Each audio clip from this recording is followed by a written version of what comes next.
Hello जी, कैसे हो आप सभी। तो आज हम लोग करने वाले अपने लीड कोड का 3880 क्वेश्चन जो है वो काफ़ी इजी है। एक बार समझेंगे समझ में आ जाएगा। You are given an integer array nums. Question में कहा गया है कि आपको हमने एक एरे दिया है नम्स जिसके अंदर ओनली 0, 1 एंड 2 प्रेजेंट है। A pair of indexes I comma J is valid if nums of I equal to 1 and nums of J is equal to 2 and we have to return the minimum absolute difference between I and j among all valid pairs.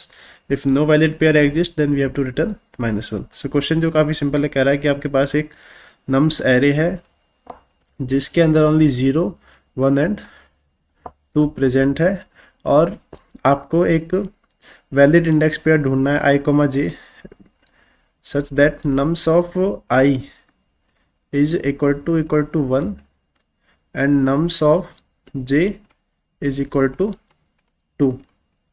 और ऐसे जितने भी pairs हैं उनमें से जिस भी pair का जो डिफरेंस है, absolute difference of i and j minimum है, वो आपको रिटर्न कराना है। आपको बेसिकली मिनिमम एब्सोल्यूट डिफरेंस जो है उस पेयर का रिटर्न कराना है।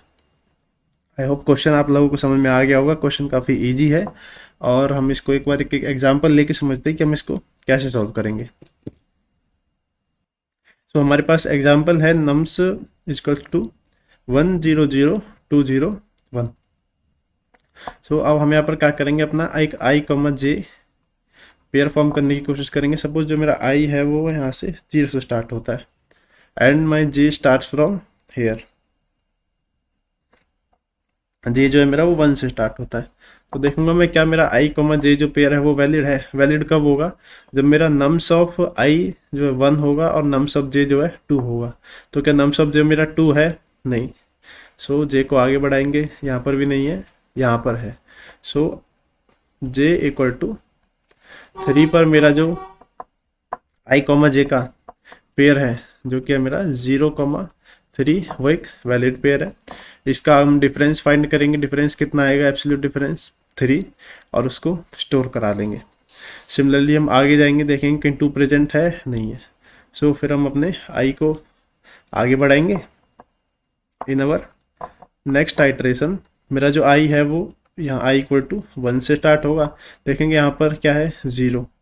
सो मेरा नम्स ऑफ आई क्या होना चाहिए, 1। सो यहाँ पर हम स्किप करेंगे। ये भी 0 है, फिर से स्किप करेंगे। ये 2 है, यहाँ से भी स्किप करेंगे। यहाँ पर आएंगे तो यहाँ से मैं अपना लूप स्टार्ट कर सकता हूँ, बट इसके बाद मेरे पास कोई जे प्रेजेंट नहीं है।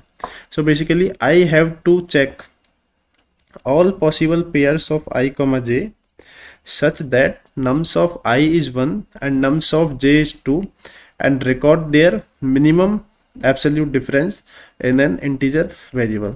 तो बेसिकली मुझे यहाँ पर अपने सारे I comma j पेयर्स को चेक करना है और उन पेयर्स में से जितने भी वैलिड पेयर्स हैं, जितने भी मेरे पास वैलिड पेयर्स हैं, उन वैलिड पेयर्स में से जिसका भी एब्सोल्यूट डिफरेंस जो है वो मिनिमम होगा, वो मुझे रिटर्न कराना है।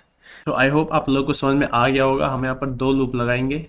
पहला लूप जो मेरा आई इक्वल टू 0 से एन -1 तक चलेगा, और दूसरा लूप जो मेरा जे इक्वल टू 0 से एन -1 तक चलेगा।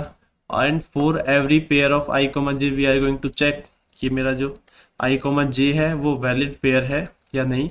अगर वो पेयर वैलिड है तो हम उसका जो एब्सोल्यूट मिनिमम डिफरेंस है उसको स्टोर करा लेंगे। तो चलिए अब इसको कोड करते हैं। पहले हम अपना एरे का साइज फाइंड कर लेंगे, नम्स डॉट साइज, और एक आंसर वेरिएबल लेंगे जिसको हमें मिनिमाइज करना है, इंट आंसर। उसको इंट मैक्स ले लेंगे अगर मिनिमाइज करना चाहते हैं तो। Int I equals to 0, I less than N I plus plus 4 int J equals to 0। हम all possible pair of I comma J पर रिवर्स करेंगे, और अगर मेरा नम्स ऑफ आई जो है वो 1 आता है और नम्स ऑफ जे जो है वो मेरा 2 आता है, तो मैं अपने आंसर के अंदर minimum of answer comma absolute of I minus J में से दोनों में से छोटा होगा उसको स्टोर करा लेंगे, और फाइनली अपनी आंसर जो है वो रिटर्न करा देंगे। आई होप आपको समझ में आया होगा। क्वेश्चन जो है काफ़ी इजी है, और हमने कह रहा है कि आप यहाँ पर इंट लगाना भूल गए हैं। इसको डायरेक्ट सबमिट करके देखते हैं। और ये कह रहा है कि आपने इंट मैक्स रिटर्न करा दिया है। सो यहाँ पर अगर हमारा आंसर जो है वो इंट मैक्स होता है, अगर हम यहाँ पर नहीं ढूंढ पाते हैं कोई आंसर तो हम अपना -1 रिटर्न कराएंगे, अदरवाइज आंसर रिटर्न कराएंगे। आई होप अभी चलना चाहिए और इसको सबमिट करा के देखते हैं। सो ये सबमिट हो चुका है गाइस। तो बस आज की वीडियो में इतना ही, मिलते हैं आपसे नेक्स्ट वीडियो में, तब तक के लिए बाय बाय।